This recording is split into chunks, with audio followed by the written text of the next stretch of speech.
Hello friends, welcome to my channel.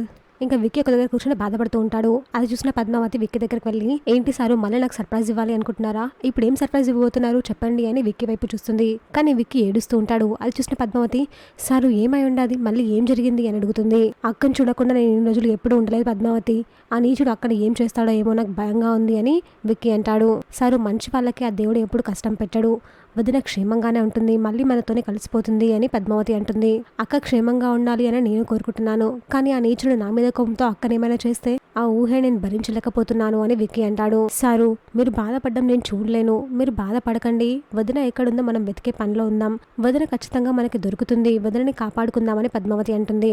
నా ప్రతి ఆనందంలోనూ తను నాకు తోడుగా ఉంది. ఇప్పుడు అక్క లేకపోవడంతో నేను ఏం చేయాలో నాకు అర్థం కావట్లేదు అని విక్కీ ఏడుస్తూ ఉంటాడు. సారు నన్ను నమ్మండి, వదిన ఖచ్చితంగా వస్తుంది, మీరు దాని గురించి టెన్షన్ పడకండి అని పద్మావతి అంటుంది. కానీ విక్కీ మాత్రం బాధపడుతూనే ఉంటాడు.